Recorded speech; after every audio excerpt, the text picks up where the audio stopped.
నిరీక్షణ న్యూస్కు స్వాగతం. నేను మీ మ్యాజిక్ రాజా. ఏఐటియుసి పెద్దపల్లి జిల్లా 4వ మహాసభలను ఈ నెల 20న సుల్తానాబాద్లో నిర్వహించనున్నట్లు ఆ యూనియన్ జిల్లా ప్రధాన కార్యదర్శి కడారి సునీల్ తెలిపారు. మంగళవారం గోదావరిఖని ప్రెస్ క్లబ్లో జిల్లా వర్కింగ్ ప్రెసిడెంట్ పూసాల రమేష్తో కలిసి ఆయన విలేకరుల సమావేశంలో మాట్లాడారు. 1920లో ఏర్పడిన ఏఐటియుసి 106 ఏళ్లుగా కార్మిక హక్కుల కోసం పోరాడుతోందన్నారు. 44 కార్మిక చట్టాలను 4 లేబర్ కోడ్లుగా మార్చి కార్మిక హక్కులను హరించే కేంద్ర ప్రభుత్వ చర్యలను వ్యతిరేకించాలని పిలుపునిచ్చారు. స్థానిక అసంఘటిత కార్మికులకు ఉపాధి, కనీస వేతనాలు, ఉద్యోగ భద్రత కల్పించాలని డిమాండ్ చేశారు. సెప్టెంబర్లో కరీంనగర్లో జరిగే రాష్ట్ర మహాసభల నేపథ్యంలో జిల్లా మహాసభలు నిర్వహిస్తున్నట్లు తెలిపారు. ఈ మహాసభలకు కార్మికులు అధిక సంఖ్యలో హాజరై విజయవంతం చేయాలని కోరారు. ఇంకా ఈ విలేకరుల సమావేశంలో ఏఐటియుసి నగర అధ్యక్ష ప్రధాన కార్యదర్శులు అబ్దుల్ కరీం, శనగరపు చంద్రశేఖర్, నాయకులు రెడపాక లక్ష్మణ్, నాంసాని శంకర్, షేక్ మసూద్, సత్యనారాయణ, రాజేందర్ రెడ్డి తదితరులు పాల్గొన్నారు. ఏఐటిసి పెద్దపల్లి జిల్లా 4వ మహాసభలు సుల్తానాబాద్ మండల కేంద్రంలో ఈ నెల ఆగస్టు 20న బేస్తవారం జరపడానికి అన్ని ఏర్పాట్లు జరుగుతూ ఉన్నాయి. అందులో భాగంగానే పెద్దపల్లి జిల్లాకు గుండెకాయ లాంటి కోల్బెల్ట్ ప్రాంతంలో ప్రచార నిమిత్తం, మహాసభల విజయవంత ప్రచార నిమిత్తం ఈ రోజున సమాచారం ఇవ్వడానికి జిల్లా ప్రజలకు, కార్మికులకు, కర్షకులకు, కష్టజీవులకు సమాచారం ఇవ్వడానికి ఇక్కడ ప్రెస్ మీట్ అనేది ఏర్పాటు చేయడం అనేది జరిగింది. దీనికి విచ్చేసిన అందరికీ కూడా అభినందనలు తెలియజేస్తూ 1920లో ఆవిర్భవించినటువంటి ఏఐటిసి నేటికి 106 సంవత్సరాలు దాటుతుంది. అనేక పోరాటాలు, అనేక త్యాగాలు, ఎందరెందరో బలిదానాలు తోటి ఏఐటిసి నిర్మాణం దేశంలో విప్లవ కార్మికోద్యమంలో ఒక మైలురాయిగా నిలిచిందనేది గొప్పగా, గర్వంగా చెప్పుకోవచ్చు. ఆనాడు తెల్లదొరలతోటి, బ్రిటిష్ వాళ్ళతోటి కార్మిక హక్కుల కోసం, చట్టాల కోసం, పని గంటల కోసం పోరాడింది ఏఐటిసి. ఆనాడు తెల్లదొరలతోని పోరాడి 44 కార్మిక చట్టాలు, సమ్మె హక్కు, బోనస్ యాక్టు తదితర కార్మిక చట్టాలు, ఇలా అమలు అవుతున్నటువంటి చట్టాలన్నీ కూడా ఆనాడు సాధించుకున్నదే ఏఐటిసి అని చెప్పుకోవచ్చు. ఇవాళ స్వాతంత్రం వచ్చి 80 సంవత్సరాల పండగ విజయవంతంగా జరుపుకున్నాం. పిపరమెట్లు పంచుకున్నాం, చాక్లెట్లు, స్వీట్లు పంచుకున్నాం. కానీ క్విట్ ఇండియా ఉద్యమం చేపట్టి బ్రిటిష్ వాళ్ళని ఎల్లగొట్టి వాళ్ళతోనే చట్టాలు చేయించుకుంటే, స్వతంత్రం వచ్చిన తర్వాత స్వదేశీ పరిపాలకులు ఇలా విదేశీ జపం చేస్తూనే స్వదేశీ పరిపాలకులు పోరాడి సాధించుకున్న కార్మిక హక్కులను మొత్తం కాలనచి వేసారు, పక్కన పెట్టేసారు. 44 కోడ్లను మొత్తం విభజించి, తగ్గించి వాటిని 4 కోడ్లుగా ఇలా పారిశ్రామికవేత్తలకు అనుకూలమైనటువంటి చట్టాలుగా వాటిని తయారు చేసి భారత పార్లమెంట్లో మేము చట్టం చేసినాం అనేది జీవోలు జారీ చేశారు. దుర్మార్గం ఏంటంటే 1886లో 8 గంటలు పోరాడి సాధించుకున్నాం చికాగో అమరవీరులు అందరికీ తెలుసు. ఇలా 8 గంటల్ని కూడా మాకు సరిపోతలేదు, ఉత్పత్తి వస్తలేదు, ప్రొడక్షన్ వస్తలేదు, ప్రొడక్టివిటీ వస్తలేదు, దీన్ని 12 గంటలు చేయాలి అనేది ఏదైతే కంపెనీలు, బడా పారిశ్రామికవేత్తలు, పెట్టుబడిదారులు ప్రభుత్వానికి అప్పీల్ చేస్తే వాళ్ళకు అనుకూలంగా చట్టాలు చేశారు అనేది మనం గుర్తుపెట్టుకోవాలి. మరి అలా స్వదేశీ పేరుతోటి రోజు వాళ్ళు మాట్లాడుతున్నటువంటి మాటలకు, ఈ పరిపాలనలకు ఇది విరుద్ధంగా ఉందని చెప్పేసి కూడా ఏఐటిసి భావిస్తూ ఉంది. ఏఐటిసి కార్మిక చట్టాలను ఏదైతే సాధించి పెట్టిందో వాటిని రక్షించుకోవడానికి దేశవ్యాప్తంగా బలోపేతంగా ఇలా విప్లవ కార్మికోద్యమం బలోపేతంగా ఏఐటిసి కూడా దీన్ని జాతీయ, రాష్ట్ర, జిల్లా, టౌన్ మహాసభలు ఇట్లా జరుపుకొని భవిష్యత్ ప్రణాళికను రూపొందించుకోవడానికే ఈ మహాసభలు జరుగుతాయి. అట్లా సెప్టెంబరు 5, 6, 7 తేదీలలో తెలంగాణ రాష్ట్ర మహాసభలు కరీంనగర్ గడ్డ మీద జరగబోతూ ఉన్నాయి.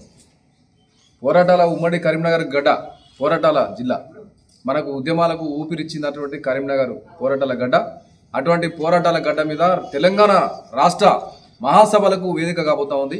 అది 5, 6, 7 తారీఖులో. దానికంటే ముందు అన్ని జిల్లా మహాసభలు పూర్తి చేయాలి కాబట్టి ఆ ఉద్దేశంతో దాదాపుగా జిల్లాలన్నీ పూర్తయినాయి.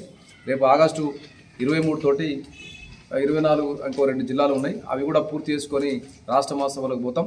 ఈ రాష్ట్ర మహాసభలకు కూనంనేని సాంబశివరావు, చాడా వెంకటరెడ్డి గారు, అదేవిధంగా తెలంగాణ రాష్ట్ర ప్రధాన కార్యదర్శి కామ్రేడ్ బాలరాజు గారు, కలవేన శంకర్ గారు, రాష్ట్ర కార్యదర్శి వర్గ సభ్యులు, వీళ్ళందరూ కూడా పెద్ద పెద్ద నాయకులందరూ, కార్మిక సంఘాల అభిమానులు కూడా పాల్గొనేటువంటి ఈ మహాసభకు పెద్దపల్లి జిల్లాలో ఉన్నటువంటి అసంఘటిత కార్మిక రంగం, ప్రధానంగా అసంఘటిత కార్మిక రంగం దీని మీద దృష్టి పెడతా ఉన్నాం. మేము అసంఘటిత కార్మికులు, వలస కార్మికులు మన జిల్లాలో పెరుగుతూ ఉన్నారు. బాగా మరియు అబ్జర్వ్ చేయండి. 18 రాష్ట్రాల వలస కార్మికులు ఇలా పెద్దపల్లి జిల్లాలో ఉంటా ఉన్నారు.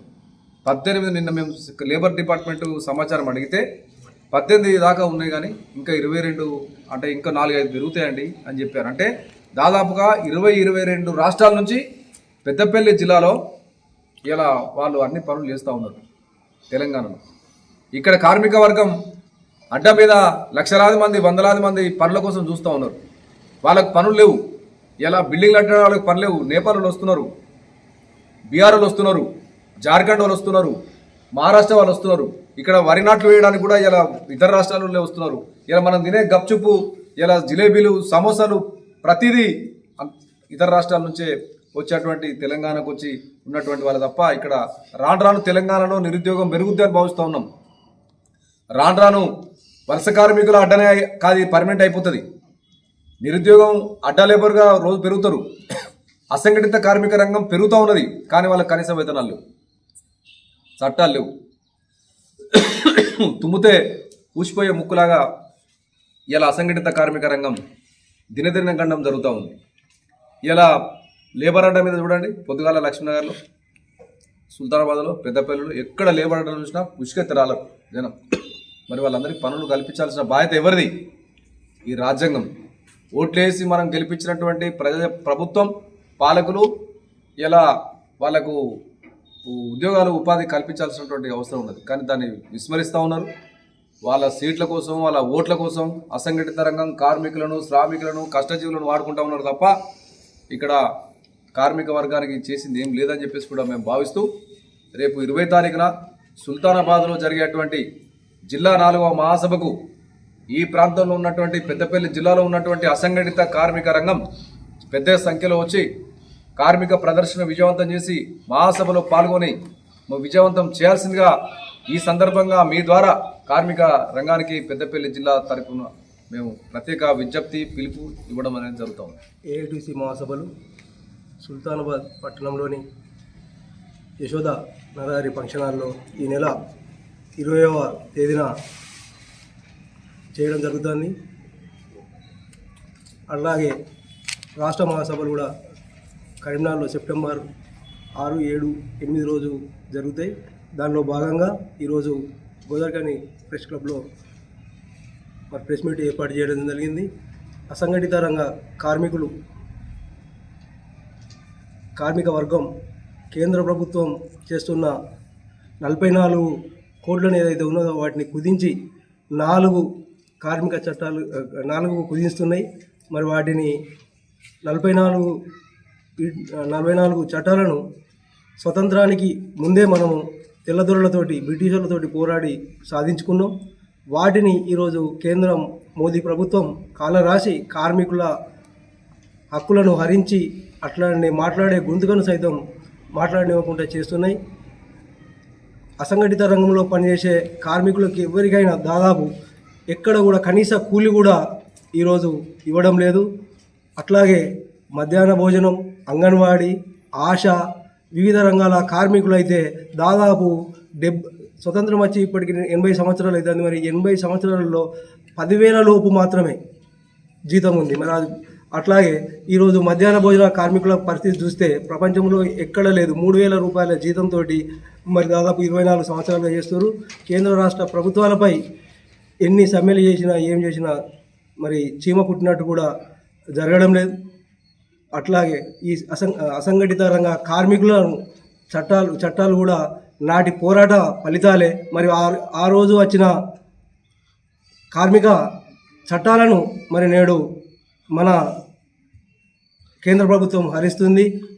కాబట్టి అసంఘటిత రంగ కార్మికులు ఏఐటీసీలో ఉన్న ఏఐటీసీని బలోపేతం చేసి రేపు పెద్దపల్లి జిల్లా సుల్తానాబాద్ పట్టణంలో ఏఐటీసీ జిల్లా మహాసభలు జరుగుతాయి. అట్లాగే రాష్ట్ర మహాసభలు కూడా కరీంనగర్ పట్టణంలో జరుగుతాయి. వాటిలో పెద్ద ఎత్తున పోరాటాలు చేయడానికి, భవిష్యత్తులో కార్మికుల చట్టాలను రక్షించుకోవడానికి పెద్ద ఎత్తున జరుగుతాయి. కాబట్టి ఈరోజు మన నిరీక్షణ న్యూస్ను వాచ్ చేయండి, లైక్ చేయండి, సబ్స్క్రైబ్ చేయండి, మీ మిత్రులకు షేర్ చేయండి.